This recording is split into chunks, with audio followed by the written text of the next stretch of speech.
on WFAA-TV. This is News 8 at 5. That's too close for comfort there, Richard. There it is. Good afternoon. A violent day in North Texas as spring storms whipped into destructive tornadoes.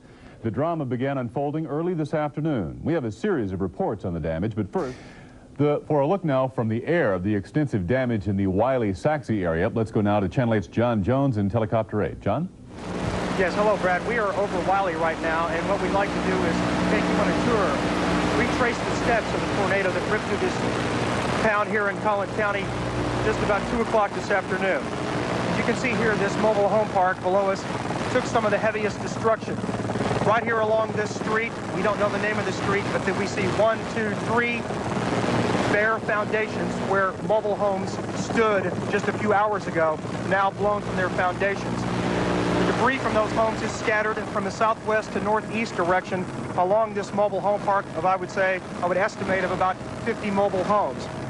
We are looking here. Residents are coming out trying to assess the damage. Some homes unscathed, some splintered, some scattered 1 and 2 streets away. We are coming up on a shot here. As you can see, that mobile home right there, flat on its back, the wheels sticking up into the sky. Coming up here just below us now, we have an industrial park, which looks to be a large warehouse area.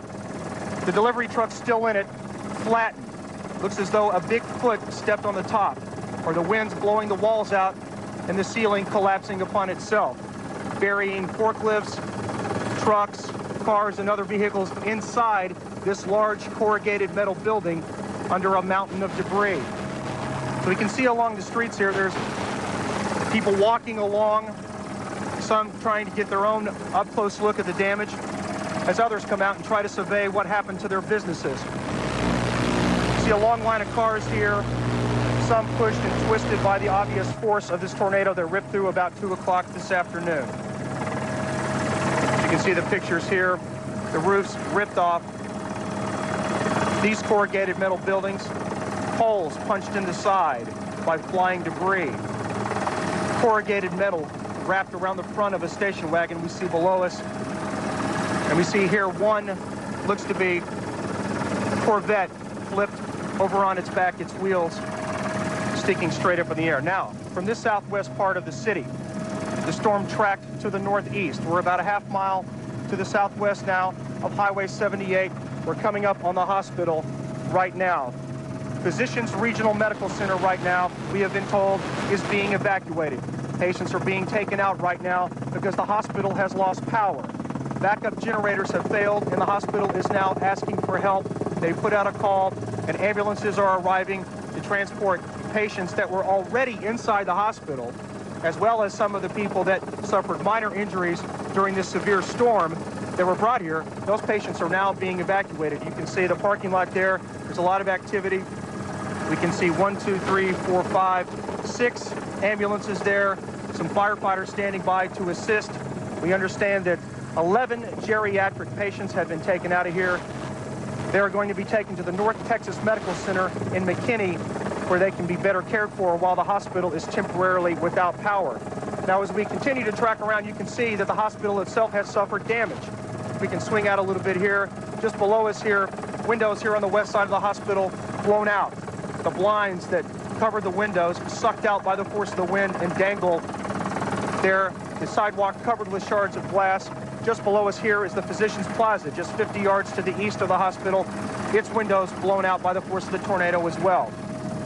Now, what we want to do now is show you the Eckerd's drugstore here, right along Highway 78, and this is where the first full brunt of the storm after the mobile home park started to leave its mark. You can see there a large gaping hole in the southeast corner of the Eckerd's there, merchandise and debris, part of the huge prefab concrete wall blown out by the strength of the tornadic winds as the storm passed over the Brookshire's store there and hit this Eckerd's with full force. Tracking over the area here now, you can see that there is a Scoots corner store just below us. Its roof ripped off, its contents still intact, still in the shelves inside the store as we make a tight turn. Just to the east of there, a gas station. Its roof ripped off, debris thrown outside, a red pickup truck, its bed filled with debris, part of the roof that once covered that little gasoline store. Now, tracking further up, we can see the McDonald's there just below us. You can see the familiar arches bent. Instead of the arches, they look like almost a crushed M shape. And we're continuing along here. We're just to the north of Highway 78 here. It's a large industrial park, a large number of large businesses here. We're unsure what they are because of the damage. You can see the large metal beams twisted, curved almost like pretzels, blown over the top and onto the corrugated adjoining metal buildings.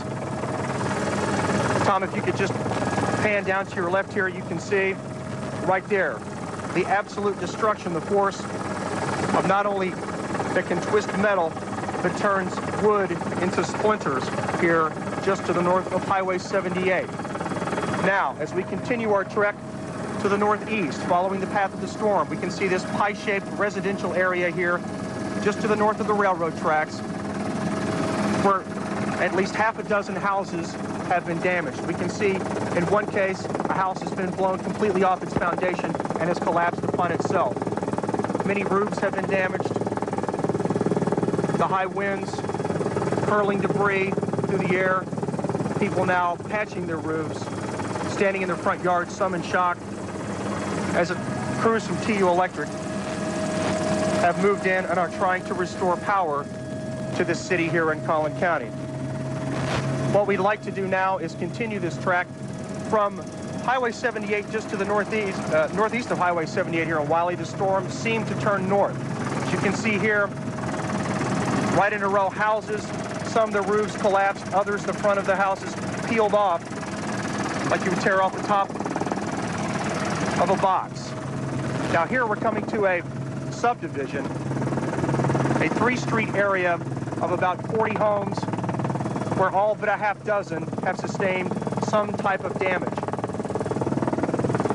As Brad Watson has said many times this afternoon, this picture right here will give you an idea of the very random and violent nature of a tornado.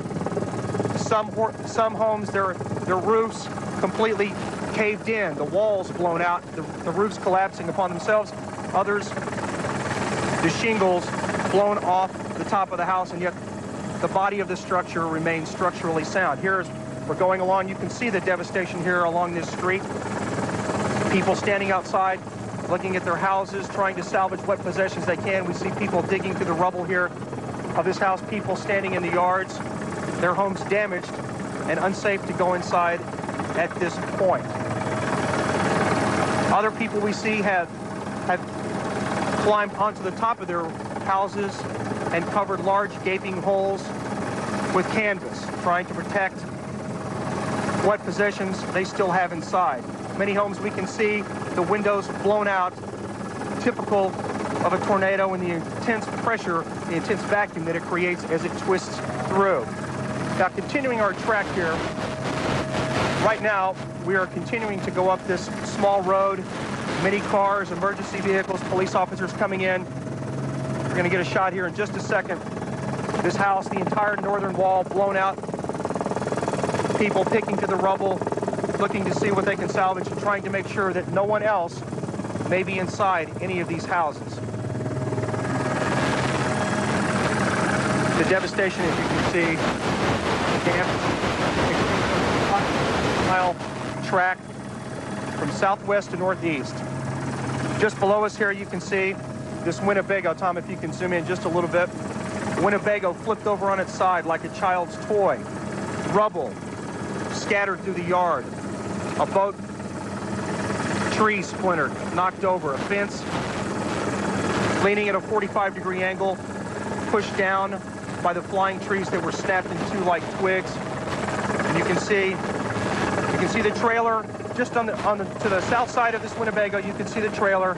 And then, Tom, if you'll pan left to the main body of the house, you can see the boat pushed all the way up against the front. It's about 50 yards to show you the strength of this tornado. Now, we're going to continue on our northeast track here. We are just coming over the southwestern tip of Lake Lavon here in Collin County. And we are coming over this marina.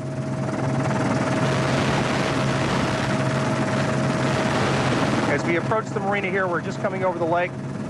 You can see dozens of boats. Here we go. Dozens of boats that are moored here, all unscathed until you get to the northwest corner, and you can see this part of the marina, about 24 boats buried under a pile of debris. Corrugated metal that once covered these boats, crushed and flung onto the top of them. The marina that they are moored to has collapsed. Some of the boats, the tops have holes in them, we can see. And as we continue to track Tom right here toward the end, on the very end, we can see one boat that has sunk right there. Right there, one boat completely flipped over and pushed underwater as this tornado battered this marina and twisted part of it into a pretzel, while 90% of the rest remains unscathed. So Brad, that's a look at the destructive path of this tornado. Back to you. Okay, thank you very much. John Jones reporting live from Helicopter 8, a step-by-step chronological tour of the devastation and power of the tornado that hit Wylie this afternoon. We saw a lot of damage there. The tornado struck shortly before 2 this afternoon, just northeast of Dallas. Hardest hit was the town of Wylie after the twisters hit Saxe. Channel 8's Bill Brown joins us now live with the latest. Bill? Brad, this area is really torn apart. You've seen a lot of aerial pictures. As a matter of fact, we are in a small shopping center that you saw live from the air just a couple of moments ago, and we'll try to show you some of the damage. All around here, the ground is littered with all kinds of debris, roofing, boards broken apart. Behind me, you can see the Eckerd store. You might say this was the Eckerd store. It's absolutely gutted inside. Chunks of the roof are gone, chunks of the wall, bricks down all over the place. We heard stories of people frantically searching for injured people in this building. It was open, there were people working there.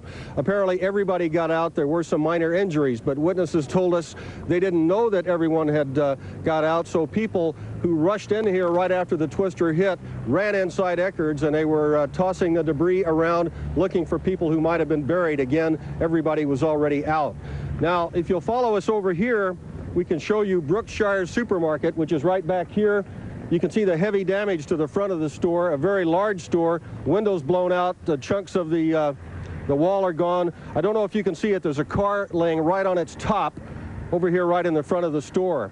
When we got here, the employees were standing out in the parking lot crying, some of them nearly hysterical. They said they had no warning. They didn't seem to realize that this weather could produce a tornado. One young woman said a stock boy came running up and said, "Tornado, tornado," and people looked around saying, "What's he talking about?" Then it hit. Everybody hit the floor.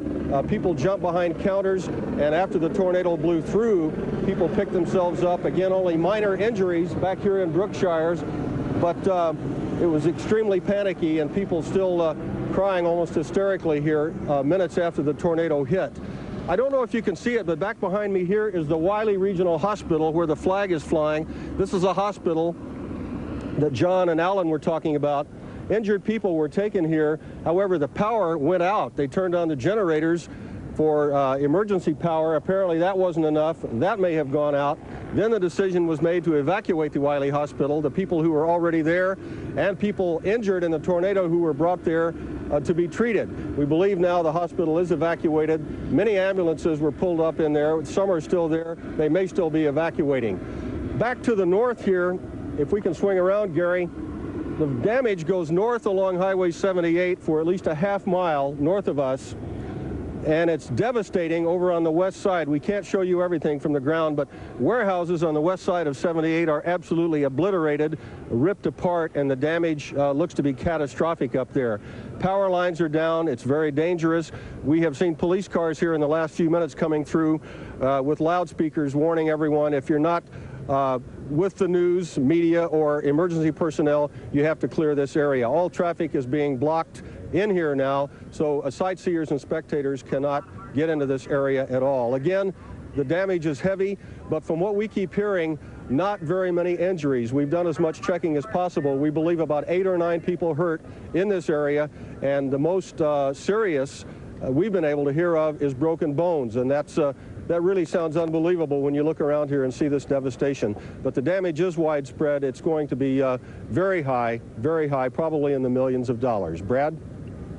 Bill, those are incredible pictures of the damage that hopscotched through there from those tornadoes, but give us an idea of some of the people you've talked to today. They must be stunned out there right now. What are they saying? Well, they really are. We got here minutes after the tornado hit, Brad, and people in the area who had loved ones and relatives working in these stores were really in a panic. They were driving over here saying, "Where's my daughter? Where's my son? Where's my dad? Where's my mother?"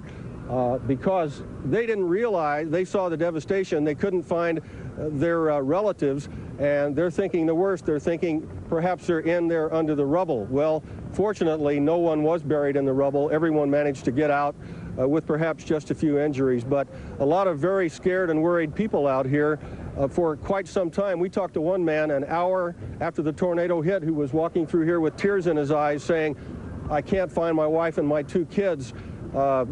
The Dairy Queen north of here, people were going through there looking for people who might have been underneath the rubble." But again, everybody got out. So an extremely scary situation. It looks like most of the harm is to the buildings around here and not to the people. And of course, everyone is really happy about that. Brad? Among the folks you talked to when you got out there, Bill, this was early Sunday afternoon. Does it appear it's almost a blessing that if this storm were going to hit, that it was going to be on a Sunday afternoon when there were fewer people out? Perhaps a lot of these offices were closed, stores. Oh yeah, Brad, there's absolutely no doubt. There's no doubt about that, Brad. That's a good point. When we went up into the industrial area north of us here and on the west side of 78 and saw the devastated warehouses and industrial buildings, some of the people who work up there had rushed in, and we said, "Was anybody in here?" And they said, "No, it's Sunday. This was all shut down." So if this had happened on a weekday, it really could have been much worse. That's speculation, of course, but people would have been in those buildings working, and those metal buildings were blown apart like toy structures. Absolutely. I think you probably saw that from the air. We can't show you that now. But if everyone had been working, if everyone had been driving to or from work, or just on a weekday, the kind of heavy traffic we have, it could have been much, much worse. I think we're lucky this did happen on a Sunday. Brad? Indeed. Okay, thank you very much, Bill Brown, reporting there from the ground over some videotape that we shot earlier of one of the residential areas in Wylie from the air and what the damage looked like there. Thank you very much, Bill Brown. This assistant was in the area, in the North Texas area, in the last 24 to 36 hours. It stalled Saturday night to the north and west of Fort Worth and dumped enough rain to close US 287 between Bowie and Henrietta. Channel 8's Bill Brown joins us from Wylie now with an update. Bill, come on back in.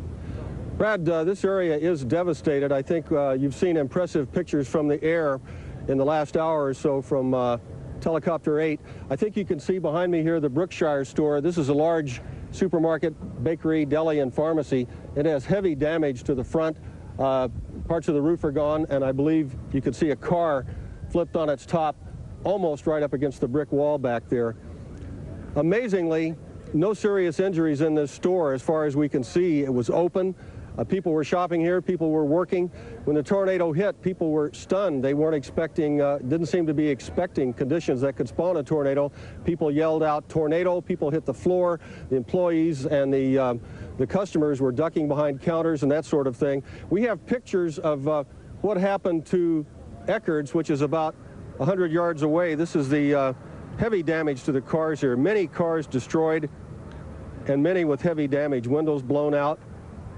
Firefighters standing by. It was thought that employees and customers could be trapped in these stores, and anybody who could help came running in. There was a lot of heroic activity here with people trying to rescue those who might be trapped in the debris. Luckily, it turned out apparently nobody was trapped in the debris. Everyone had got out safely, many with cuts and bruises and a few broken bones. A lot of ambulances here, ambulances from all over this part of the area. And we have some interviews also. What happened, ma'am? Were you in there? What was it like? We just heard on the screen tornado, and we just started running. Where did you run? Toward the back of the store.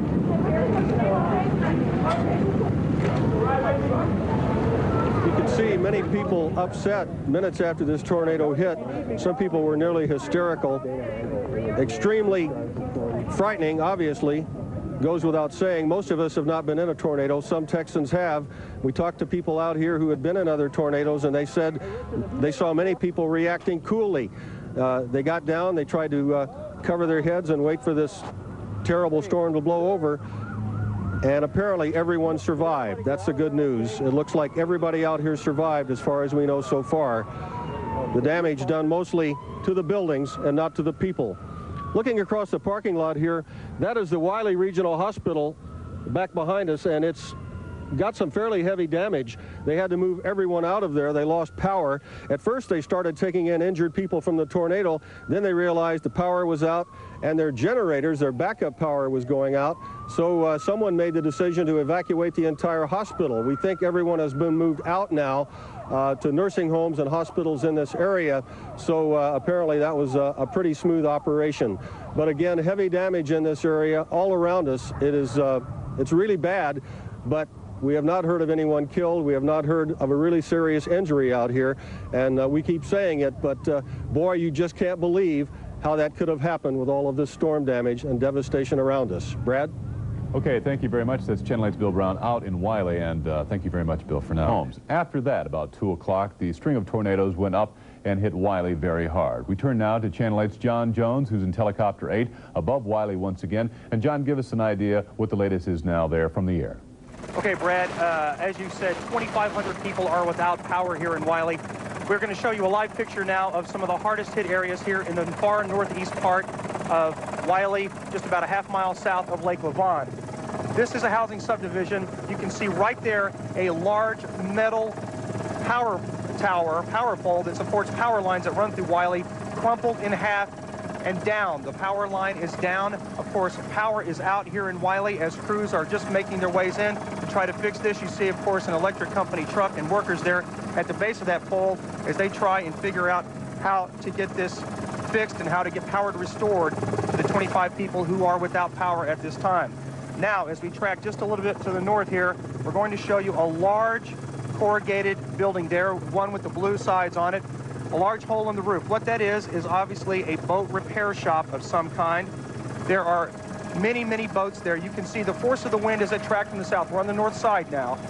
Pushed up through the front of the building, pushed open a giant hole, and of course through the boats helter-skelter inside, pushing some out the front of the building. You see workers there walking up to the front, trying to get an assessment of just how much damage. We see another large gaping hole there. Looks as though it was punched right through that metal by flying debris.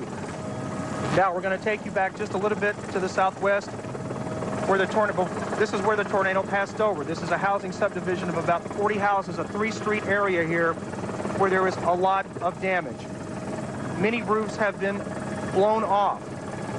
In some cases, the roof has been spared, and yet the tar paper that covers the wood that supported the shingles is all that's left. The tar paper and the shingles having blown off in a southwest to northeast track here along this subdivision. Swimming pools filled with debris. Some houses crushed, their roofs splintered, covered with broken boards. Others spared with just a few shingles missing. In the spirit of Texas, from WFAA-TV, this is the News 8 Update. There it is, man. That is a... For those of us who live in Tornado Alley, the worst happened today. Up to 10 tornadoes swept across North and East Texas, killing 1 person and injuring at least 64 others. The twisters touched down in Saxe, northeast of Dallas, and in nearby Wylie, where the brunt of the storm was felt. Channel 8's Dave Evans is in Wylie and joins us now live with the latest. Dave? Well, Brad, on this side of the street, the trailer homes are in pretty good condition, but if you walk just a couple of yards away and across the street, complete devastation. Right over here, this used to be 42-year-old Sue Frederick's home, but now it is just in pieces a couple of yards away. And next door, the worst of this tragedy, a 35-year-old man killed just after 2 o'clock. It's hard. We saved everything from a fire, or a lot of the special stuff, and then to lose it like this. By 5 o'clock this Mother's Day, Shawn Clements of Rockwall was already trying to salvage what was left of her mom's home. Somebody's got to come over here, and I don't want her to see this. It would be awful, and I wouldn't, especially not on Mother's Day, but I wouldn't want her to do that. Those are the flowers I gave my mama for Mother's Day, and they survived in the vase. Had to be a sign from God. We just got on top of the children and got in the hallway, and we were just on top of them. It was already gone by us by that time. Throughout the Glen Knoll Trailer Park, this tornado played hit or miss. Some trailers left alone, others now gone. He died. He died. Judy Taylor came home to find the worst of it on her doorstep. Her 35-year-old neighbor was dead. As he slept, the storm flipped his trailer like cardboard into the back of Taylor's home. Amateur video from a neighbor captured the frantic search for his body. It just happened. I mean, just wham, there it was. And then I came outside and that house was sitting on top and that guy died in there. Oh my God. Oh my God.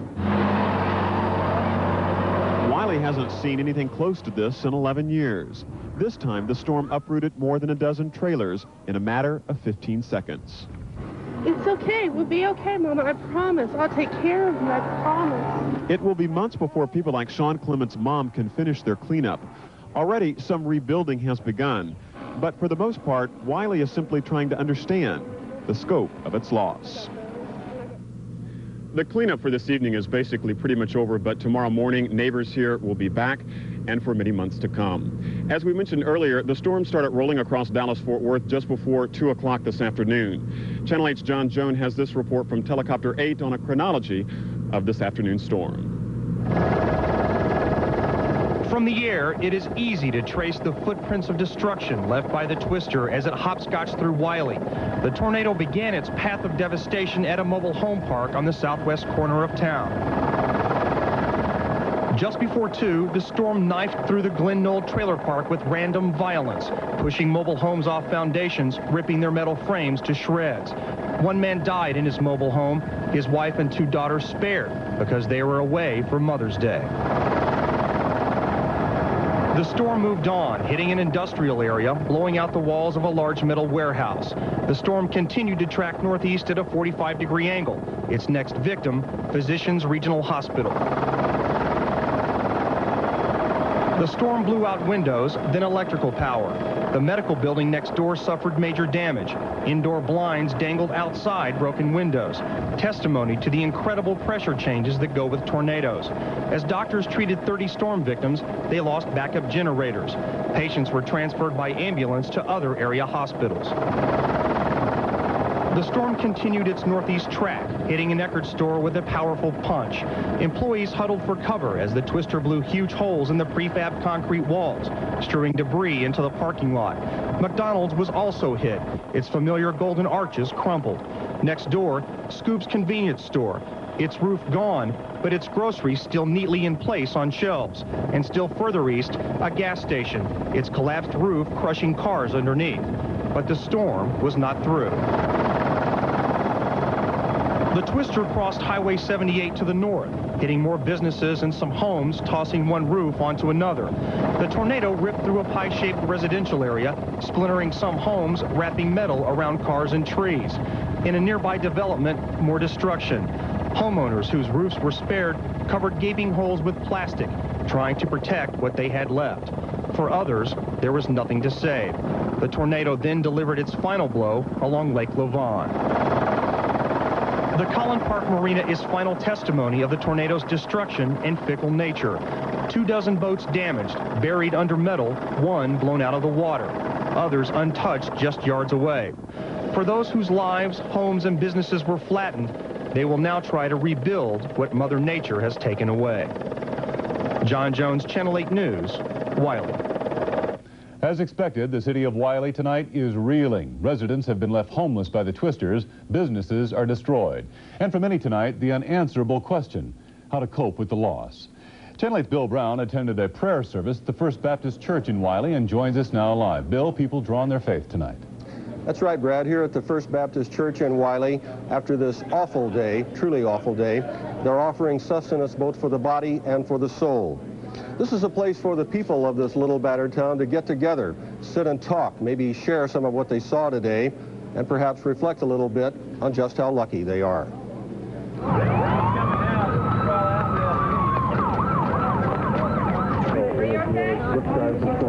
If you're not emergency personnel, move down to that end of the parking lot, please. The violent wind came spinning down out of the sky and tore this small town apart.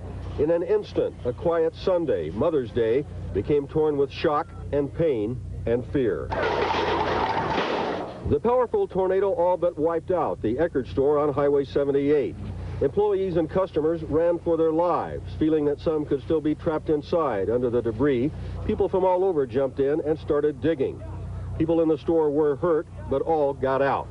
Still in the confusion, some terrified friends and relatives were on the verge of panic. My sister-in-law works for Eckerd's and we can't find her. We don't know where she's working. The vicious winds left a tangle of flattened buildings, flipped cars, and snapped power lines. Damage everywhere. We just heard them scream tornado and we just started running. Where did you run? Toward the back of the store.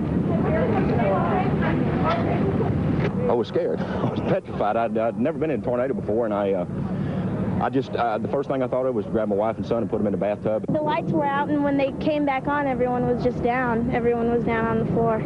Thank God. Thank God I didn't bring my baby with me. The storm left about 40 people here bruised and bleeding, a few with broken bones. Luckily, the Wylie Regional Hospital was nearby. Amazing grace. At the First Baptist Church in Wylie, people gathered to give thanks that their lives had been spared and to pray for those who had suffered injuries or had lost their homes. God is good. He is faithful to us, and we praise him for his watch care and that there was no more fatalities than what we experienced today. We pray, dear Father, for those who have needs, and we pray, dear Father, that this town and this great community that we live in will join together, find out what those needs are, meet those needs, and bind this community back together again. As evening came on, the church was turned into a Red Cross shelter for anybody who wants to come in here and spend the night. Church members and townspeople volunteered and brought in food and blankets. The preacher probably spoke for many when he said, "It was bad, but it could have been so much worse." Tonight they are set up to help 50 people seek shelter here for the night. So far, 13 people have signed in. We believe none of those will be sleeping here, but many have come in to share the food. The people of Wylie have turned out cooking food, buying hamburgers by the dozen, and bringing them here. A lot of people are really helping. Even though the power is out here, they're running on generator power. It is bright and it is warm. There is a sense of people sharing something here, living through something awful. We heard a lot of people here in Wylie say tonight, don't worry about Wylie. Wylie is coming back. Brad? Okay, thank you very much, Bill, for the report on the aid tonight. One of the places where storm victims sought emergency help found itself in need of assistance. Wylie's hospital was shut down by this afternoon's twister. Tonight, work crews across the city are trying to restore power and phone service and clean up the mess left behind. Channel 8's Byron Harris joins us live now from outside Brookshire's grocery store. Byron? Brad, I am at the Brookshire's command post right now. They're trying to get a handle on the damage here, and behind me there's an Eckerd's drugstore that literally has a hole right through it. The roof is still on it, but there's a hole right through it. That gives you an idea of the intensity of this storm. Now with me right now is Steve Norwood, who's the city manager of Wylie. Steve, what's the final casualty count today? Right now we have one confirmed fatality in the Glen Knoll Mobile Home Park. We also have 20 to 30 people that are injured. About 5 to 6 of those are seriously injured. How about homes? How many damaged? At this point, we have estimated roughly 130 to 150 homes, and that includes trailer homes. That also includes some businesses. Will there be roads remaining closed tomorrow? At this time, we're working with the Highway Department to have limited access along State Highway 78 and Farm Market Road 544. How about schools? Will they be open tomorrow? At this point, we're planning on schools being open. However, before 5:30, which is the time they need to put messages to TV stations and radio, we will make that announcement. Thanks, Steve. That's Steve Norwood, the Wylie city manager. Now behind me in the parking lot at Brookshire's, they're cleaning up wrecked cars, beginning to get a handle on damage that's likely to be millions of dollars. This is what it did. This is what it felt like. All I heard was a sound that sounded like something had dropped on top of the roof, just a big boom. Came out here and the windows were all smashed. Brian Becker had just driven into the Brookshires grocery store to buy his wife a Mother's Day present. As I drove in, I saw what looked like just a low, hanging dark cloud, and then debris started swirling. And as soon as I realized that it could be a little bit higher pressure than just straight line winds, I said a prayer and then ducked down. And just as I was ducking down, I saw the gentleman picked up off his feet and flowing horizontally toward the front of the store. There was also a car, after I got out of my car, there was a car that was thrown into the overhang that led to the front door of the Brookshires, literally just thrown right into the side of the building. I was just glad that, hoping it wasn't my time, but I know if it was, there was no arguing with it.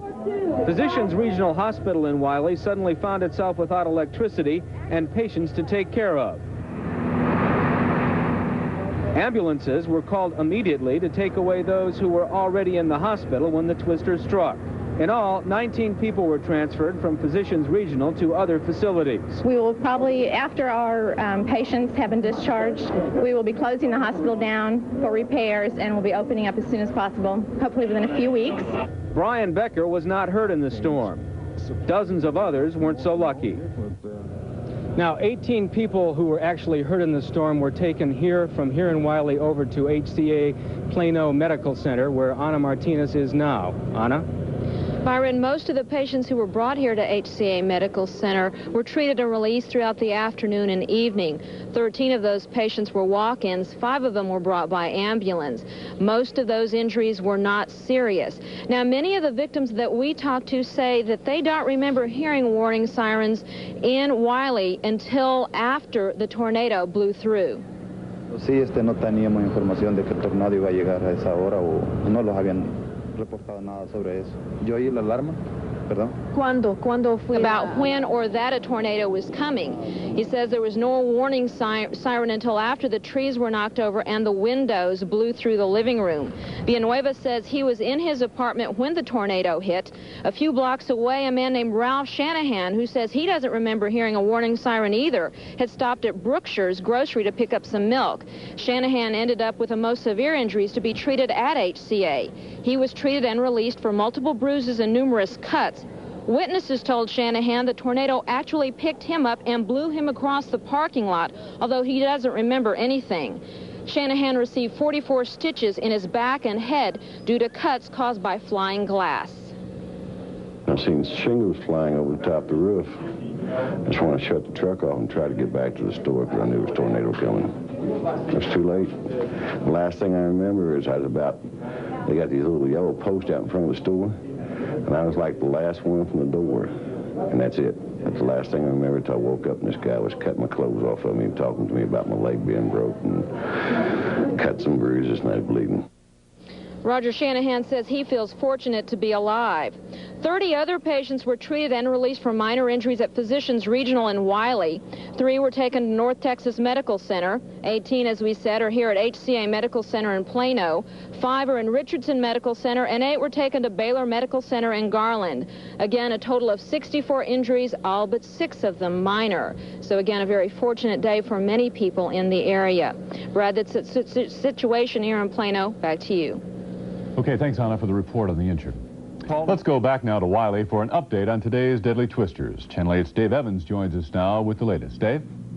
Well, Brad, earlier this evening, the woman who lives in this gray and white trailer right behind me was telling me that she had very little warning before the tornado struck. She was on the way to the bathtub with 2 young children for protection. When she first heard the warning, she says she's glad she didn't make it to the bathtub because the trailer, which is over on its back right here, slammed into her trailer, and the lone fatality from this tragedy was in that other trailer. A 35-year-old man who died as he slept. His trailer flipped over by the deadly wind. Right now, power is out to 8,000 homes here in Wylie, and phone lines are also down. And several dozen homes here in the Glen Knoll Mobile Home Park are without telephones. Many of the injuries came from trailer walls that simply collapsed from the high pressure. 25 to 30 people were taken to local hospitals with minor injuries. The final toll of damaged homes and businesses here in Wylie now stands at 150. Neighbors here say this is far worse than the last time anything close to this ripped through Wylie, and that was 11 years ago. Brad? Okay, thank you very much. Dave Evans reporting from the worst of the damage in Wylie tonight. Thank you, Dave.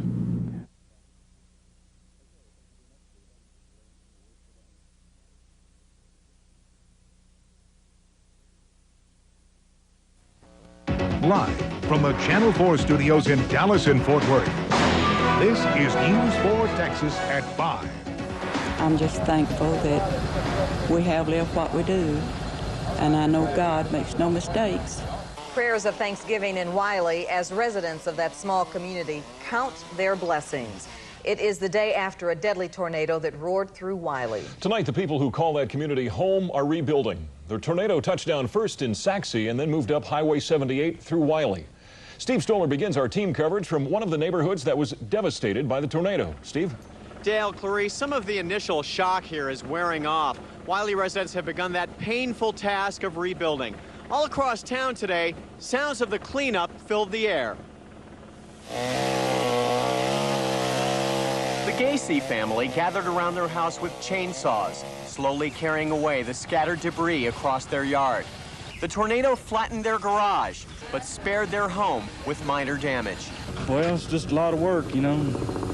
Have to get done what I got to do. If it wasn't for friends and neighbors, you know, I don't know what this world would be like. Crews worked around the clock, restoring phone service and power to most of Wylie's neighborhoods. Signs of twisted metal are everywhere. The powerful storm ripped the roof off of Gina Bean's house. Gina and her family were at church when the tornado touched down. It's a mess, and I'm just worried about everybody and what everybody's going to do. Glennis Dixon's house is roofless too, but the brick walls held tough and survived the storm. Insurance adjusters believe the house is repairable, but Glennis says it will never be the same. I had 11 trees here. They're all gone. The trees are going to be gone. My neighbors are gone. I mean, the whole thing's gone. Wylie city officials tell us that two rather unfortunate things are happening here in Wylie today. Number one, they say a lot of outsiders are coming in and clogging the roads, just sightseeing. Also, they claim a lot of repair companies are coming here and are trying to gouge the storm victims with very high prices. Also, an elderly man who was missing last night has been found, and he's okay. Our team coverage continues now with Lucretia Quinn, who's high above us in Sky 4 over a marina that was damaged at Lake Levant. Lucretia? Steve, boat owners have been coming out here all day to check out their boats and to check out the damage at the marina. We're going to pan our camera down and give you an idea of what happened here. The marina that you see above is the damage on K Dock. You may also be able to see markers in the water where the dock used to be before the twister picked it up and smashed it together. The hit dock was the leeward dock closest to the shore. The tornado bent and twisted the steel frame, blowing it apart, scattering the sheet metal roof for miles. About 30 people were on the dock when the twister hit. Saw stuff flying up in the air, and I screamed, tornado, everybody under, and we all dove on the boats, and then all hell broke loose. Roger Lantain was separated from his wife when the dock roof came crashing down. When I finally did find my wife, I actually cried. I thought she was gone. The winds lifted boats up in the air, smashing them together, tearing gashes in fiberglass hulls, ripping shrouds from sailboats, and snapping masts in half.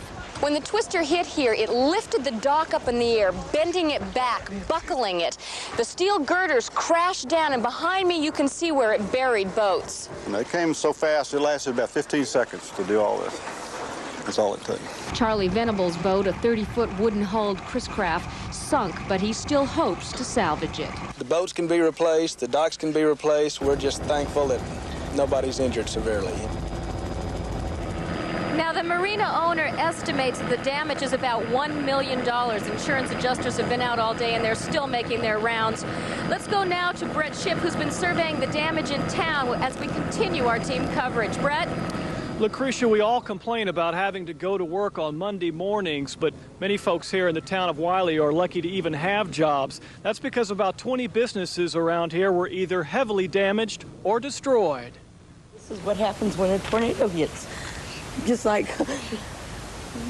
I've never seen this before. A typical response by scores of employees who this morning got a sobering first look at where they used to work. This used to be Harold Malloy's machine shop. Well, we lost everything.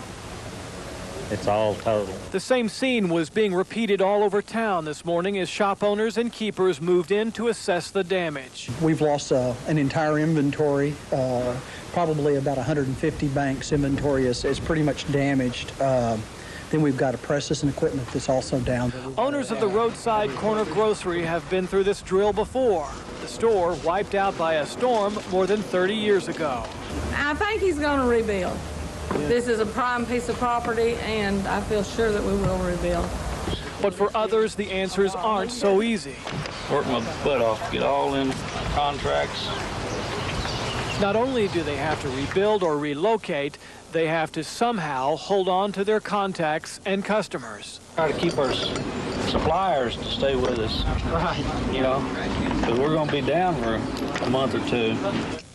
Now, city officials estimate that 500 workers in the town of Wylie are displaced from their jobs, but many, if not most of those, hope to be back to work and in their jobs in the next couple of weeks. Clarice and Dale. You know, Brett, it's really rough, but we're also thankful the loss of life was not as great as it could have been. That's what the folks behind me say. Well, from the lady from Wylie also said, thank goodness for friends and neighbors, because I mean, that's what it's going to take. And perfect strangers, too, to help us get through this tragedy. Brett, thank you very much. Live from Wylie. Working in the spirit of Texas, from WFAA-TV, this is News 8 at 5. And it maybe lasted about 5 minutes and just got real calm again. This is what's left. Residents and officials survey the damage left by a series of Mother's Day tornadoes. The storm killed one man, injured dozens of others, and damaged 150 homes and businesses. Good afternoon. Thank you for joining us. The twisters left behind more than $10 million in damage in the communities of Saxe, Wylie, and Rockwall. But Wylie was hit the hardest. And Channel 8's John Jones is flying over Wylie right now in Helicopter 8. John? Chip, we're here in the southwest corner of Wylie, just south of Highway 78, where the twister first hit yesterday. We're going to show you a live picture now of some of the cleanup efforts that are underway. What you can see right here are electrical crews at a warehouse on the southwest corner of town in an industrial park that are trying to restore power to this building that was damaged. As you mentioned, the city manager's office says 150 houses and businesses were damaged by the twister. 15 to 20 homes were totally destroyed. 15 businesses totally wiped out. Now, from the air, you can get a broad scope of the devastation. On the ground, you can see the reality of people trying to put their lives back together. Channel 8's Renee San Miguel is standing by live now down in the Glen Knoll Mobile Home Park where the tornado first struck Sunday afternoon. Renee? Well, John, along with the cleaning up, sorting through debris, and trying to find remnants of a normal life, Wylie residents are also having to deal with the realities of life after a major disaster like this. You mentioned some of those harsh realities. Here are some more. City officials are estimating $12 to $15 million damage here, and here maybe the harshest reality of all, approximately 500 people are going to be out of work, are going to be out of a job because of yesterday's twister. Federal and state disaster officials are right now touring the damage around the Wylie area, and they are promising that they will cut through a mile of bureaucratic red tape to get these folks the disaster relief funds they need. That information will be compiled and forwarded to my division in Austin, from there to the governor's office.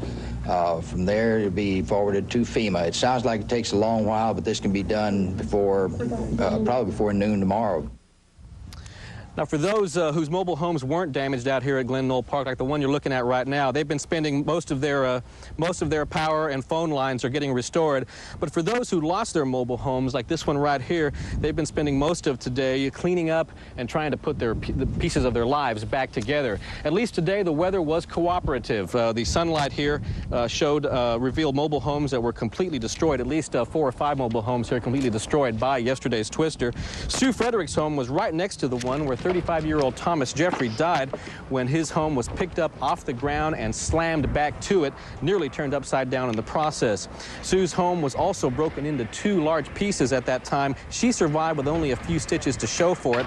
Others in the mobile home park spent the day cleaning up debris, searching for belongings seemingly scattered all over creation, and also talking with insurance adjusters and with utility company workers. They walk around here and they see the random destruction, and they're wondering how they managed to survive. Yeah, they're bumps and bruises, but they're all alive, and that's what we're thankful for. And if I was in there, I don't think I'd be alive right now, because there's not really a safe place in a trailer house because tornadoes pick them up just like that. Now, meanwhile, close to downtown Wylie, a section of homes that have survived various storms since the turn of the century finally ran out of luck on Sunday. City crews spent the day cleaning up a ton of tree branches and actual trees. These were huge pecan trees that were uprooted and tossed around like twigs in yesterday's storm. City crews were cutting those trees down that had become hazards, and while residents sat about repair work to homes that had been around for nearly 100 years. One other quick note here, some of those homes had survived a tornado 66 years ago to the day, yesterday, that also cut through Collin County. It hit through the small town of Nevada. That was before Wylie was even the community it is today. So kind of a touch of irony there for residents who may have been around during that time. We will have more for you at 6 o'clock. I'm Renee San Miguel reporting live. Back to you in the studio. John, Chip. All right, thanks a lot, Renee. At Lake Lavon near Wylie, residents say if the tornado had to strike, they're glad it struck when it did. They say had it not been Mother's Day, more people would have been on the lake. That's located about half a mile northeast of the town of Wylie.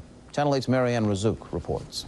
Oh, yeah, it looks like it's damaged a little bit, doesn't it? Collin Park Marina at Lake Lavon is one of the last places the tornado made its presence known. It reduced this dock to a pile of metal and damaged more than 50 boats. There were very few people out because of Mother's Day, but those who were got the ride of their life. This is what's left. I had 2 boats out here. One of them's underwater. The other one seems to be above water, so it looks like it might be okay. But one of them tore loose out of the dock and somehow flipped over and wedged in front of a sea ray that's out there, and we broke it loose this morning. 3 fishermen apparently suffered minor injuries from flying debris. In all, damage is estimated at nearly $2 million. Okay. Dozens of homes in the Lake Lavon area were ripped apart by the twister. Mike and Mabel Foster were standing in their living room when the tornado hit and somehow escaped injury. When it was over, they say all they could do was laugh. Mabel said, I take back every bad thing I ever said about you.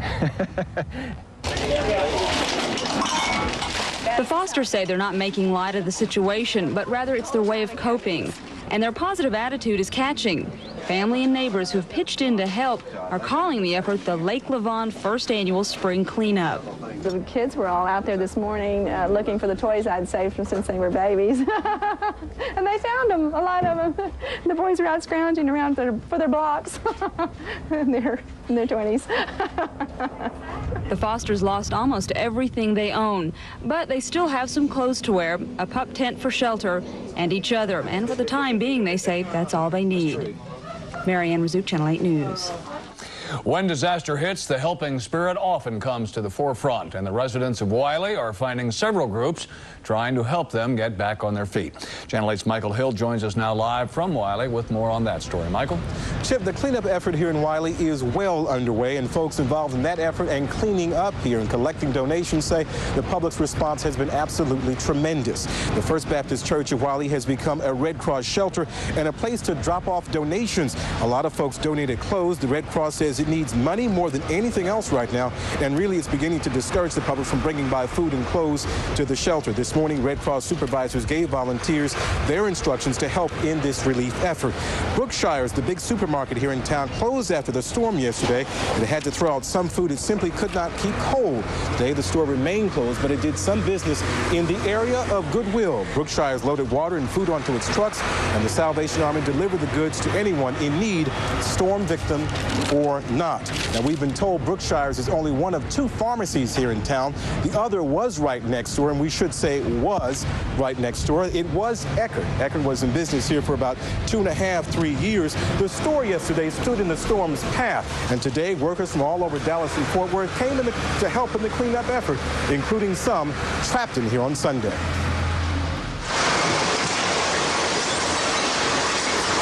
Doesn't know the price tag of the damage to its only store in Wylie, but it does know it did not cost one life. Business as usual. It was storming a little bit. All of a sudden, I heard someone running towards the back, screaming, "There's a tornado." Pharmacist Lisa Holzer was among the 20 employees and customers in the store when the tornado touched down. There was absolutely no light. I crouched down on the floor next to a wall. Other than that, It was gone. Everything. When I looked up, the walls were gone. What did you hear during this time? It was so loud. It was like everybody said, the classic freight train. It was just more noise. I mean, if you can imagine trying to tear down a wall, then imagine the sounds of bulldozing all at once. Bricks, bottles, and bandages rained on the store, yet the injuries were only minor. There's no explanation. It's a miracle. There's no explanation. It's just so unreal. I mean, it's almost like it really didn't happen. It's kind of like my baby, and now it's just a little bit of wind and it's gone. Then this must be the store's mother, manager Kathy Reed, who arrived after the storm. And I said, there's no way anybody made it out, or at least weren't hurt really bad. So when I got here and they let me in, I mean, they said everybody was just fine, nobody was hurt. I can't tell you. I really can't. I'm thankful God was watching over them, because it was... It's kind of hard to believe once you should have seen some of the damage in here earlier and debris all over the place. There's a huge hole in this wall and then a huge hole over here. And it's kind of hard to believe that no one really sustained any major injuries or there was any loss of life. Now, Eckert is telling us that the store should reopen, should be rebuilt in 4 to 5 months. In the meantime, prescriptions are being handled at a store in Garland. By midweek, Eckert hopes to have some trailers out front to sell some general merchandise along with some prescriptions. Now, ironically, the district manager told us that Eckert, because it's well known for film developing, says it has received more telephone calls about film processing the past couple days than anything else. Folks? All right. Thank you very much, Michael.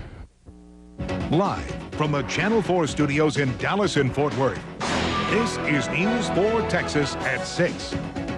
But our top story tonight is the trials of North Texans digging out after a day of twisters. Trees are going to be gone. My neighbors are gone. I mean, the whole thing's gone. After the storm, there is wreckage to both lives and property. And tonight, North Texans are picking up what's left of both. The towns of Saxe and Wylie were blasted by yesterday's tornadoes, as was the Collin Park Marina at Lake Lavon. Tonight, live reports from each scene. Brett Shipp begins our team coverage. John, the damage estimates from Sunday's tornado now set at between $12 and $15 million, somewhat lower than earlier estimates, but still quite a bit for a town of 8,000. The vast majority of that damage to businesses, large and small, all over town.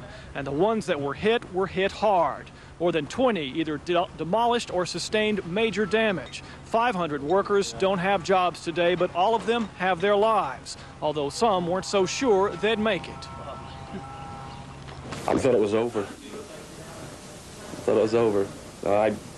You could just see it. You could hear the building ripping apart. It was scary, real scary.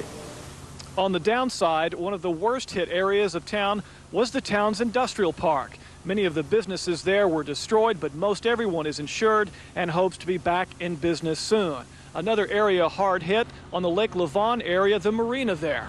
Our team coverage continues with Lucretia Quinn in Sky 4. Lucretia? Hi, Brett. We are hovering right now above the marina where people are still working to shore up their boats. The hardest hit dock was the leeward dock closest to the shore. The tornado bent and twisted the steel frames there, scattering sheet metal roofs for miles. About 30 people were on the dock when the twister hit. None was seriously hurt.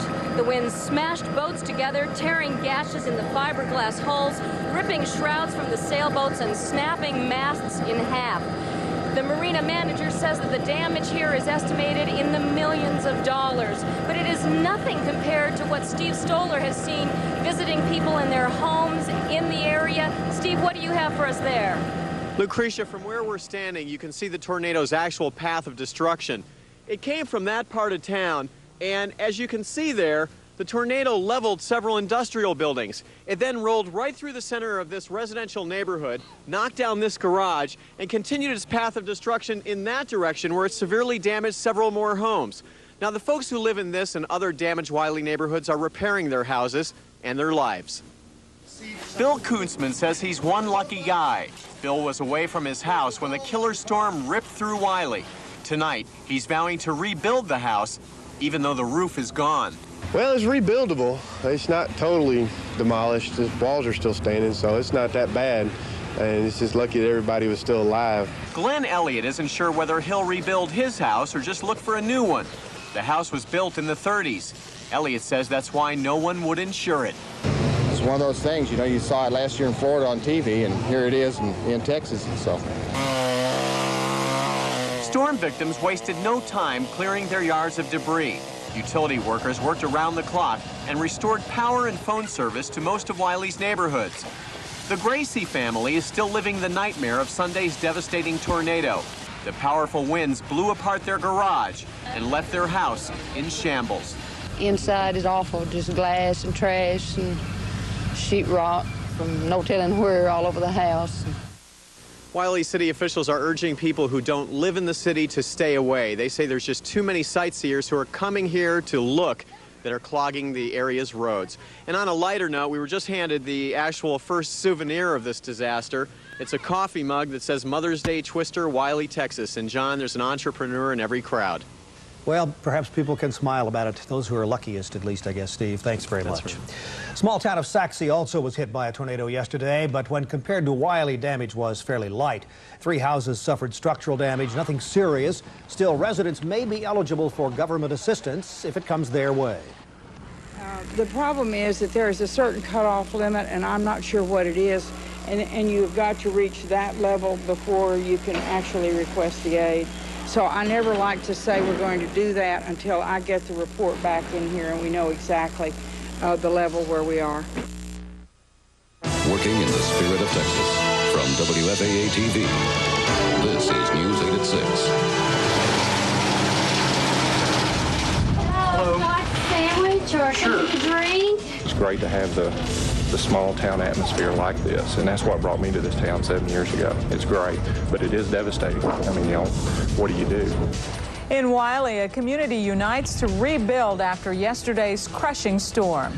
Good evening, and thank you very much for joining us the day after tops tonight's update.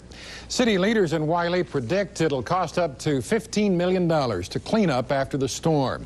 But that only applies to Wylie. The community of Saxe and a tornado-damaged area around Lake Levon are expected to push the damage figure even higher. Channel 8's John Jones is above Wylie now with details on repairs. John? Tracy, we are in the northeast corner of Wylie, where cleanup continues as residents try to dig themselves out from under the rubble left by this killer tornado. We're going to show you a live picture now of some of the cleanup work as TU Electric crews continue their operation of trying to restore power to the area. As you can see here, a transmission line that supports a power line was crushed by the tornado, and yet crews are putting wooden poles up in its place to restore power to the area. TU says they have restored power to almost all customers in Wylie. 130 workers have been at work now for more than 24 hours. They got here just after the tornado hit yesterday. But a long cleanup remains for Wylie residents trying to rebuild their lives. The city manager says 150 homes and businesses were damaged, 15 houses and 15 businesses destroyed. Some were uninsured.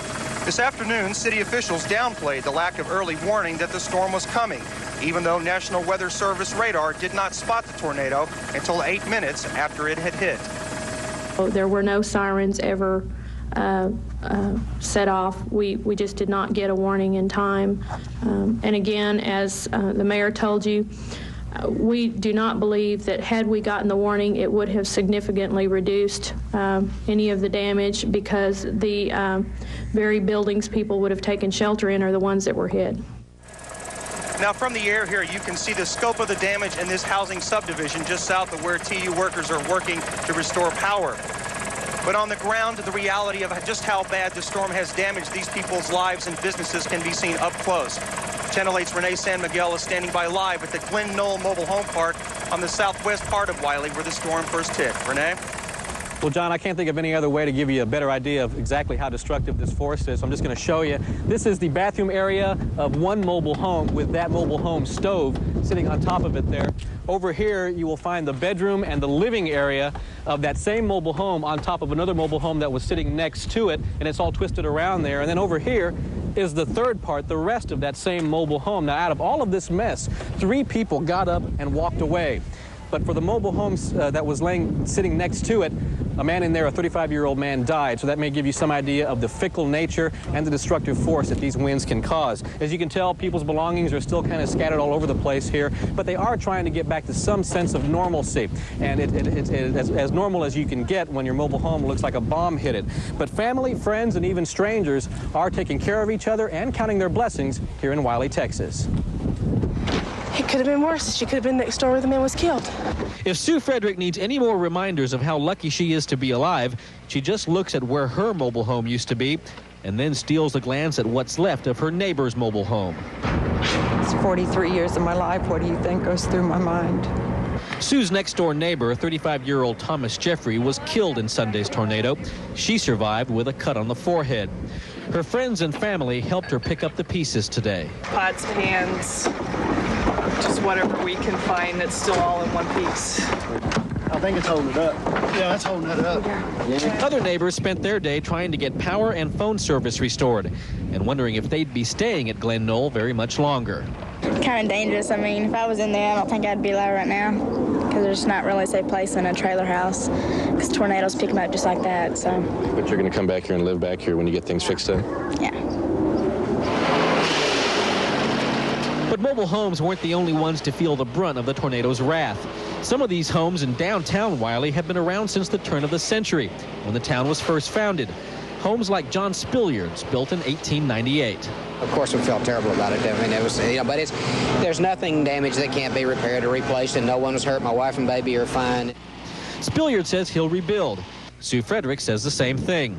She's lived through another tornado as a child growing up in Missouri. One thing we've been asking people is whether or not they're going to come back here. I live here. This is where I live. One other small bit of good news for Sue Frederick. Her cat had been missing ever since the tornado hit yesterday. Late this afternoon, they found it somewhere in all of that wreckage right there. So that and she's at this point, she's going to take what she can get from Mother Nature and the forces of fate. That's the latest from here. Back to you in Dallas, Gloria. All right, thanks a lot, Renee. And as you might expect, the long process of rebuilding began early this morning in North Wylie on Windsor and Fairmont. Neighbors are pulling together, and as Channel 8's Dave Evans found, they're promising to stay put. The storm touched almost every house in Kingsington Manor.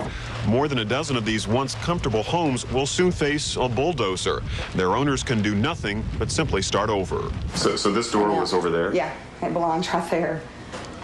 It actually landed here and pushed the table and everything that way. You get here and you don't know. Do you start cleaning up? Do you start moving things out? What do you do? Karen Braley has lived here for 5 years. She fears the storm knocked loose her home's foundation, but she knows it could have been much worse. Today's better. We're all alive. That's all that counts. City crews from Garland pitched in, turning thousands of downed trees and brush into mulch. There's some Fritos. Get you some Fritos.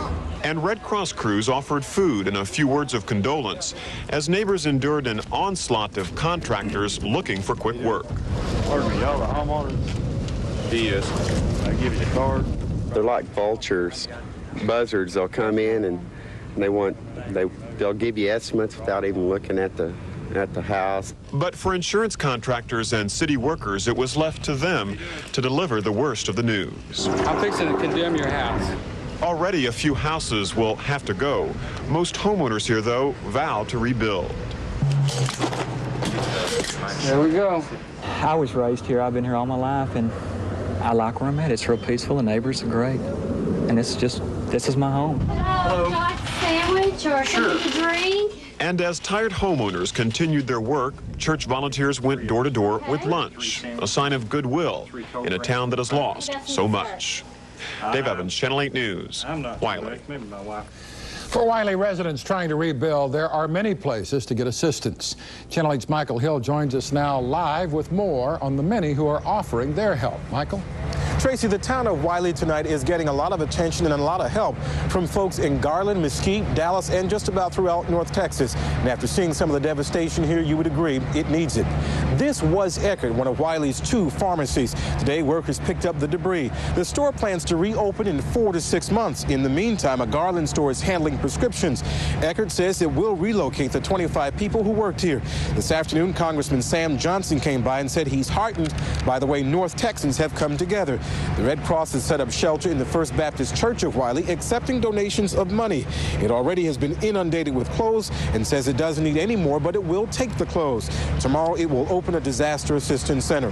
Yesterday, the storm forced the shutdown of Wylie's big supermarket. Brookshire's reopened this afternoon. Earlier today, it doled out goodwill through the Salvation Army. It's got ice on it, bananas, fruit, apples, bread, cold meats, generally everything that's basically needed. Who's it for? It goes to anybody that needs it. There's no specific person. We're just driving up and down the streets. If they need it, we're giving it to them. Now, a lot of the folks were inside the store, about 20 customers and employees yesterday when the storm struck shortly before 2 o'clock. Now, a lot of them are saying it's absolutely a miracle based on the devastation. What happened here, that there was no major injury, there were no major injuries, and absolutely no loss of life. Folks, back to you. Okay, thank you very much, Michael. Live from the Channel 4 studios in Dallas and Fort Worth, this is News 4 Texas Night Beat. A town shattered by a deadly tornado is coming together tonight as helping hands from across North Texas reach out to the people of Wylie. Good evening, I'm John Criswell. I'm Clarice Tinsley. One day after the twister ripped through the tiny town northeast of Dallas, the people are already hard at work rebuilding their lives, picking up the pieces amid the overwhelming destruction of their homes and their businesses, and accepting the help of dozens of volunteers trying to make things better. Night Beat's Brett Shipp begins our team coverage with Wylie's team effort to cope in the aftermath of the storm. Monday mornings are never easy, but this one in Wylie could be the worst. No one was asking how the weekend went because everyone already knew. We lost everything. It's all total. You think your machines are all... Oh, yeah, they're total. Harold Malloy lost his machine shop. Glennis Dixon, her house and yard. I had 11 trees here. They're all gone. The trees are going to be gone. My neighbors are gone. I mean, the whole thing's gone. Several boats at Lake Lavon are also gone, but the toll could have been greater. Roger Lantain was separated from his wife when the marina roof came crashing down. When I finally did find my wife, I actually cried. I thought she was gone. The day after, townspeople are still telling tales of survival. We got by the deli case over there, and we didn't even lay down. We just kind of stood there like that. Dozens of freakish stories of the twister's destructive dance. It's interesting to note the path of destruction. First a mobile home park, then the Cordova Marble Company, and then this home right here is seemingly spared until you get to the back half, which is gone. Worked my butt off to get all them contracts. It's sink or swim for the more than 20 businesses heavily damaged or destroyed by the storm. We've lost an entire inventory. Probably about 150 banks inventory is pretty much damaged. Then we've got a presses and equipment that's also down. The damage estimate citywide is from $12 to $15 million. More than 500 people are at least temporarily out of work. But for now, the residents of Wylie are only counting one thing.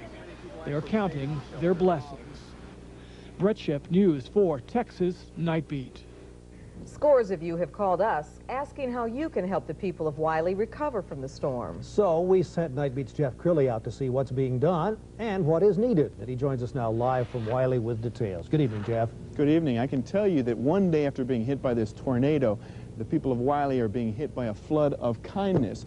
These floods of phone calls and donations are coming out from all over North Texas. I'll show you how you can give in a minute, but first let me show you what some people are doing to put Wylie back together.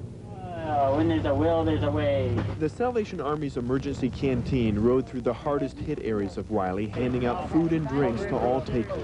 You want some sandwiches? Lisa Morgan is a Salvation Army volunteer. You want some cookies with that? We'll be fine. Okay. It's a toss-up as to who's more grateful, her or the people she's helping. It feels great. It feels great. Yeah, it makes working for the Army all worthwhile. It really does. Whatever is needed, these people are here, and we bless them. we just bless them. I just can't bless God enough for these kind of people. Help is coming into Wylie from all over. Pickups full of donations are being unloaded. Clothing is stacking up. The Home Depot is donating lumber. Brookshire's is donating groceries. And volunteers to do yard work are showing up from all over North Texas. Robert Cooper is from Dallas. I guess you could be at home right now. Yeah, could be. But we wanted to come out here and just lend a hand. We're going to get their yards as clean as it was before the tornado hit. An army of students from Wylie High School decided to pitch in. There was a rainbow in the sky and something equally as beautiful going on the ground. They could be doing any number of things, but these students want to be here. Why are you out here? Because the community needs help. They need our support in cleaning up. Now, if you do feel like donating, what you should give is money. They have plenty of food, clothing, and plenty of volunteers. What they really need is your check.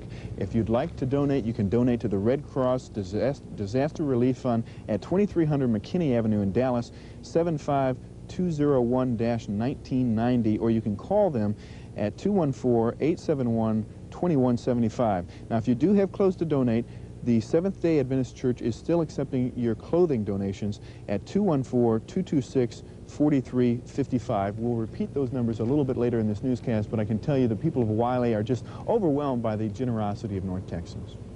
All right, Jeff, thanks very much. Helping neighbors in need. Indeed. The tornado did claim the life of one person, however, 35-year-old Thomas Jeffrey of Wylie. And 3 others remain in area hospitals tonight. Gilbert Wire is in good condition with chest pains. Charles Wolf has multiple fractures. He's in stable condition. Ron Thalwinkle, is also in stable condition. Injury and damage are light in another North Texas town hit by tornadoes. A handful of houses in Saxe suffered roof and wall damage. Some windows were shattered, fences were blown down. Even though there's little serious damage, some residents may be eligible for government aid if the area qualifies. Working in the spirit of Texas, from WFAA-TV, this is the News 8 Update. We need to determine the extent of the loss before we can request emergency assistance from the federal government. The rebuilding process is underway in Collin County. The question now is, who is going to pick up the tab? The aftermath of yesterday's big tornado tops the update tonight. Good evening, everybody, and thank you for joining us. A team of state and federal disaster specialists is in Collin County tonight analyzing the damage left by yesterday's storm. And as they tally up the figures, a community nervously waits. Channel 8's Alan Berg is in Wylie tonight and joins us now live. Alan? Chip, the suckers behind me is one of about 40 businesses in Wylie that is damaged. It will be rebuilt with insurance money, but not everyone here is so lucky, and because of that, the task facing this joint state-federal team is an important one. Volunteers are cutting fallen trees and tearing away debris. There's still a whole lot left to do. We could probably stay here till dark. A few miles away, one of the key processes in reshaping Wylie began unfolding at City Hall. These are maps here that are available for everybody. I mean, what do we need to accomplish right here? We have to look at everything, even though, you guys have a pretty good estimate. We'll need to see everything that we can. A team of state and federal disaster specialists is gathering information for a report which will determine whether Wylie receives financial aid. There were 8 homes that were damaged from the time that it made landfall again here and the time that it lifted. These are not summer homes, right? No, sir. The city estimates 150 homes and businesses are damaged, 500 people temporarily unemployed. Eckerd's transferred its workers to other stores, but managers say it still will be 4 to 6 months before they reopen. Out here in the front, we'll have a trailer or some similar type temporary structure, and we'll be able to process prescriptions on a regular basis. We hope to have that set up by Wednesday. In all, the tornado left between $12 and $15 million worth of damage. No rent. They're all owners, okay. The disaster team will finish its report Tuesday, the recommendation hinging on one important factor.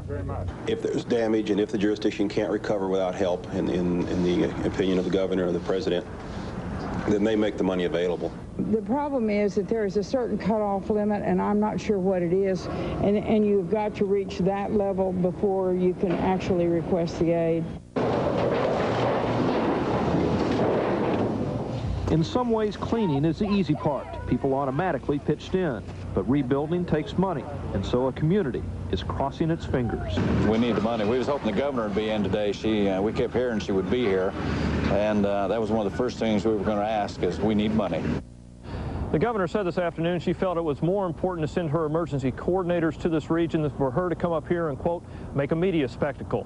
She's expected to make a decision on Wednesday, but even if she decides aid is warranted, she still must forward a request to the federal government where ultimately the decision will be made whether to send money to the Wylie area. Reporting live in Wylie, Alan Berg, Channel 8 News. Tracy? Okay, Alan, thank you. The victims of the Mother's Day tornado are getting lots of help tonight from volunteers. And tonight, the Garland JCs were busy boxing up donated clothing, food, and other necessities. Items were sorted, then loaded into a donated truck, and then driven to Wylie. The donations will be sorted at a warehouse there until everything can be distributed. That will begin tomorrow. Coordinators say they have enough clothing and food to meet the immediate demand, but cash is also needed. Money can be sent to the Garland JCs, or donations can be made at any Red Cross office.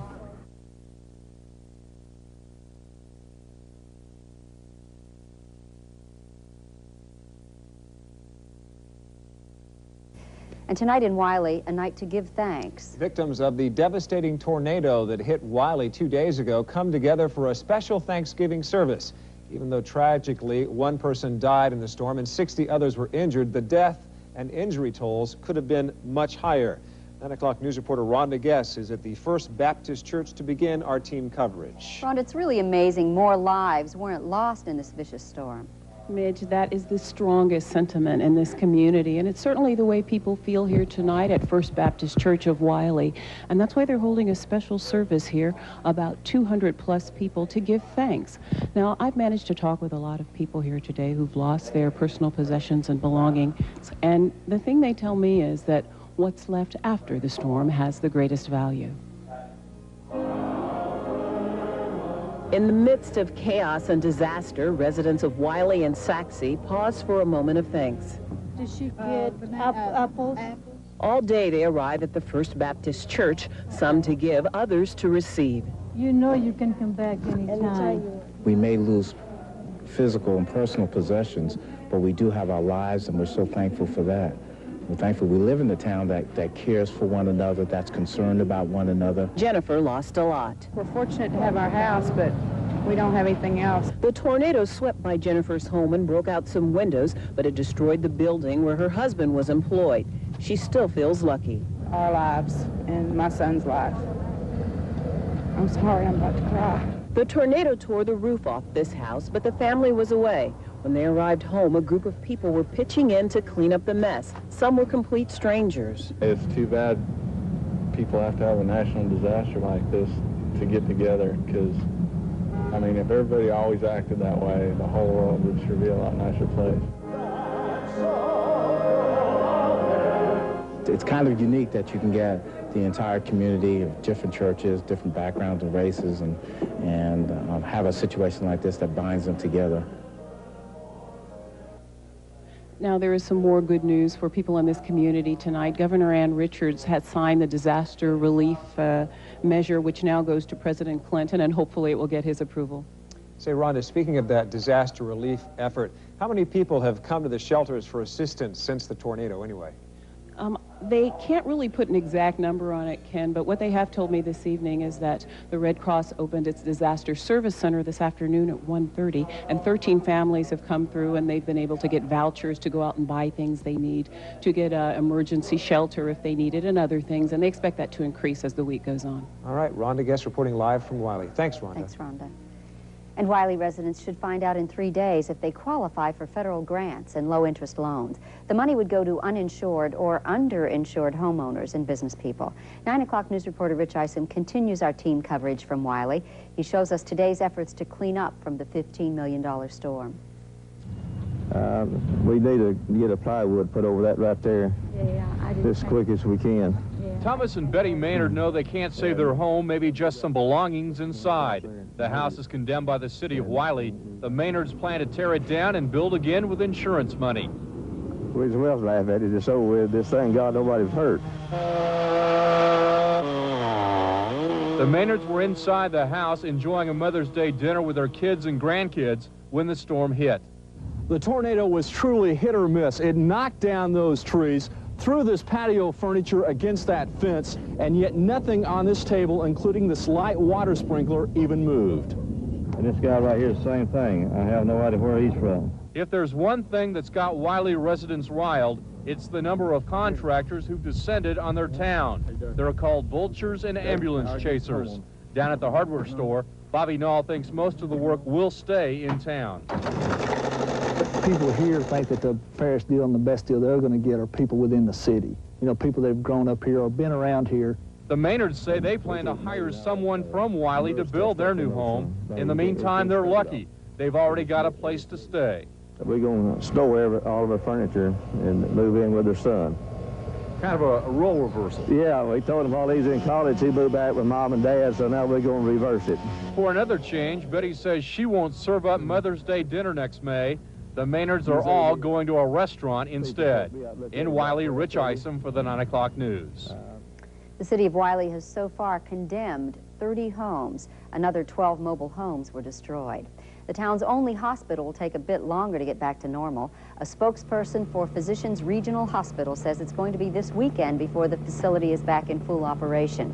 However, the emergency room is up and running. Windows were blown out and the roof was damaged during the tornado. A doctor's office building next door will take several months to repair. The Lone Star State has quite a history of terrible twisters. A tornado killed 30 people in the small West Texas town of Saragossa back in May of 1987. 62 people were hurt and $1.5 million in damage was done. And many of you may remember the tornado that hit Wichita Falls back in '79.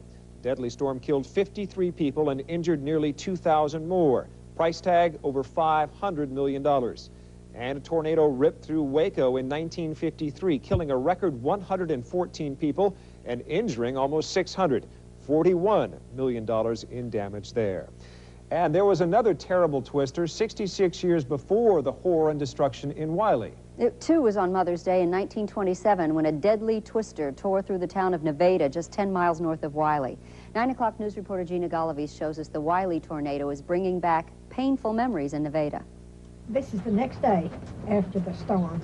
Eunice Page knows about the twister that just about wiped the town of Nevada off the map. Her relatives were there when it struck 66 years ago. It was Mother's Day, May 9th, 1927. They said it was something they just never wanted to see anything like that again. It was just terrifying.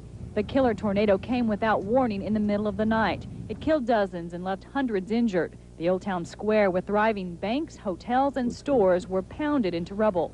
Today, this is all that's left, a decaying building that was once a general store. 28 people were killed in the tornado of 1927, and they were brought here to the Nevada Baptist Church. Many sat in pews waiting to be treated, and there were operations going on in the Sunday school room. The house Eunice lives in is across the street from the church. It was damaged too. She says the Wylie tornado brought back some memories. You know, it made us feel weird, you know, that it had happened again right after Mother's Day. Eunice says you never realize how strong Mother Nature can be until she unleashes her fury on a town. In Nevada, Gina Galavis for the 9 o'clock news. And back in 1927, that tornado left behind $900,000 in damage.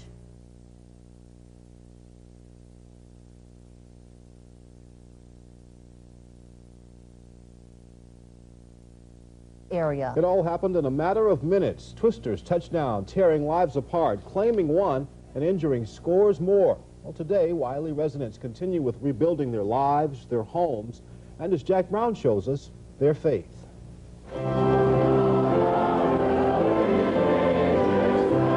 The Mother's Day tornado killed one person and injured 30 others, but officials say it could have been a lot worse, and members of the First Baptist Church say it brought their town closer together. Our people have gotten together, you've rolled up your sleeves, you've begun the work that needed to be done. Didn't matter whether we were Baptist or Methodist or Catholic or Pentecostal or Presbyterian. We were out there together in the trenches. Tom and Betty Maynard were home with their daughter and 4 grandchildren when the twister blew through. It buckled the foundation of their 85-year-old house, and authorities condemned it. But the Maynards say they're not depressed. Material things can be replaced. I'm just thankful that we all came through it without a scratch. This church, which was not damaged, housed the temporary office of the American Red Cross. That office shuts down tomorrow, but the town's mayor says this does not mean that Wylie no longer needs help. Oh, no, we got a long way to go. We got a long way to go. And they want some financial help from Washington. But right now, many residents of Wylie are just grateful they survived. Governor Richards has approved Wylie's application for disaster relief, but the federal government has not. Sean? Jack, you were in Wylie today. How is the rebuilding going? Well, as you drive along Highway 78 through Wylie, it's still quite obvious that town has been hit by a tornado. But it's also obvious that there's been a lot of work done since Sunday, and we're happy to report that the Golden Arches are back up at the Wylie McDonald's. That might be a good sign that spirit is again rising from the rubble after that tornado. Thank you, Jack. You're watching Channel 5, the Texas News Channel. Now, Ramona Logan, Jim Douglas, Bill Jones on sports, and meteorologist Scott Chesner. Live, this is Texas News 5, the Weekend Report.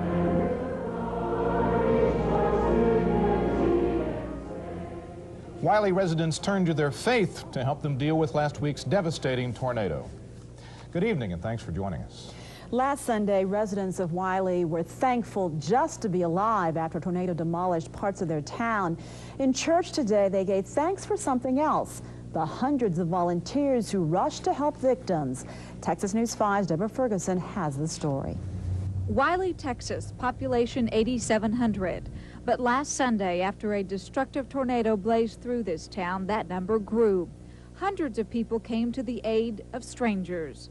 As they came and they labored together and they worked so hard, you realize that they never felt a greater sense of purpose in all their lives than when they were helping someone. Several members of Wylie's First Baptist Church lost property in the tornado, but even more responded to the call for help. Morning services centered on that community spirit.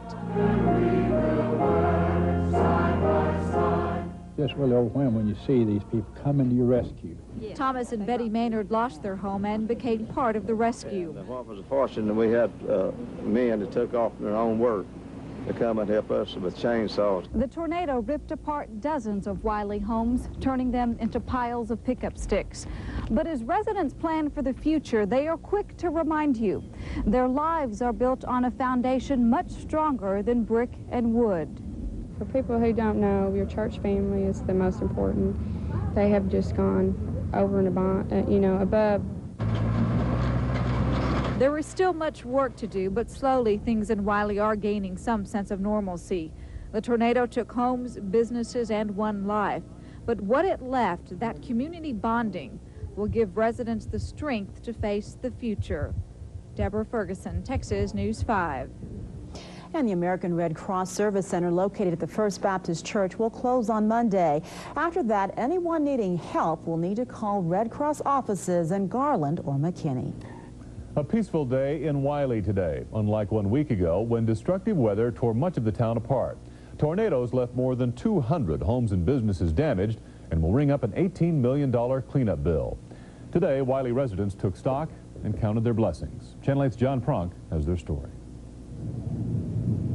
Thomas and Betty Maynard consider themselves lucky, even as they look over their heavily damaged Wylie home. A home with half its roof blown off by the tornado. Our children and grandchildren were all there. We had just sat down to eat, but I'm just thankful that we were all safe.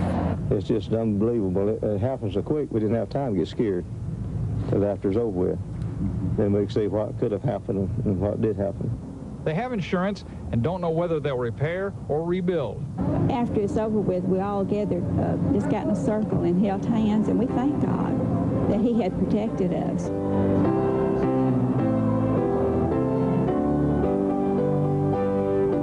And to reaffirm that faith, the Maynards, along with about 600 others, attend the Sunday service at Wylie's First Baptist Church. We thank you for the love that this community has shown to each other.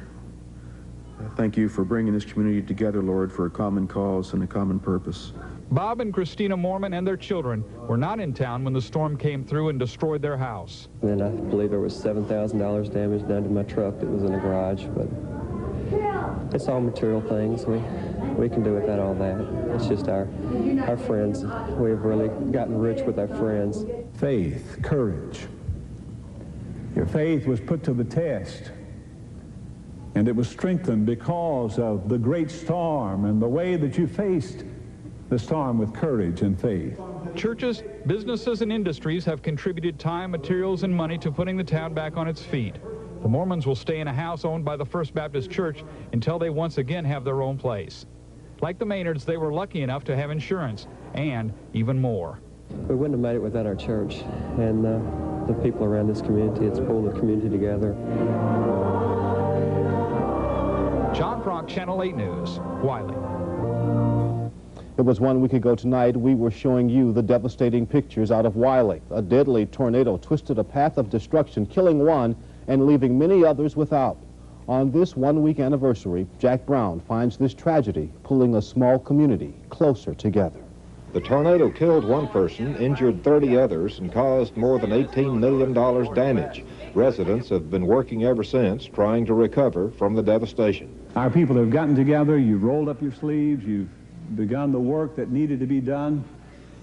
Didn't matter whether we were Baptist or Methodist or Catholic or Pentecostal or Presbyterian. We were out there together in the trenches.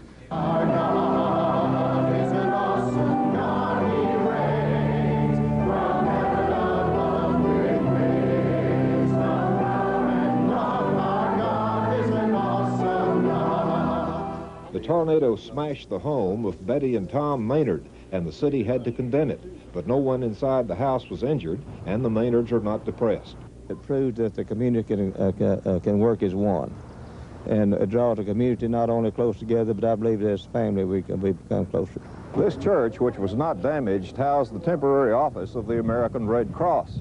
That office shuts down tomorrow, but the town's mayor says this does not mean that Wylie no longer needs help. Oh, no, we got a long way to go. We got a long way to go. Some people are frustrated that Washington has not approved disaster relief for their town, but others say they're just glad to be alive.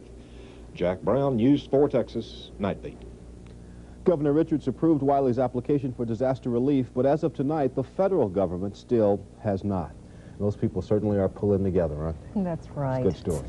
And it was a week ago today that a tornado ripped through the town of Wylie, taking a life, homes, and businesses. Texas News 5's Deborah Ferguson reports, however, it left a sense of community spirit that is helping residents face the future. It was the First Baptist Church in Wylie that became a hub of activity in the hours and days immediately after the tornado. Many who came to help were church members.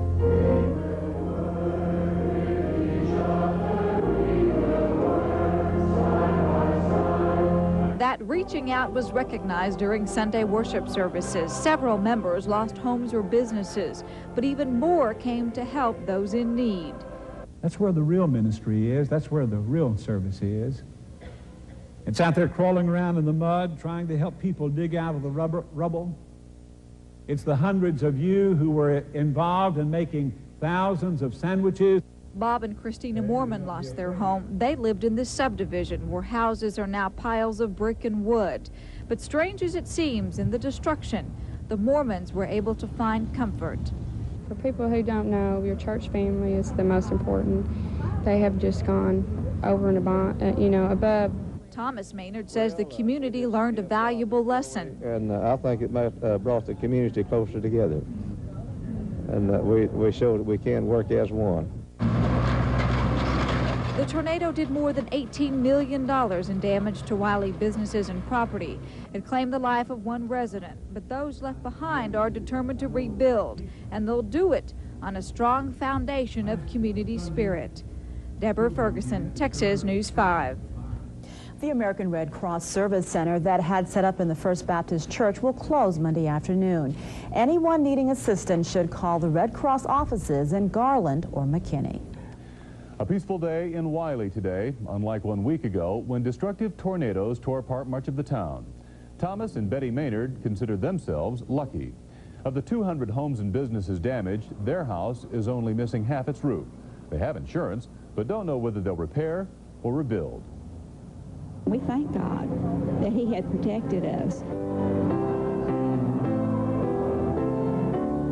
The Maynards, along with hundreds of others, attended Sunday services at Wylie's First Baptist Church.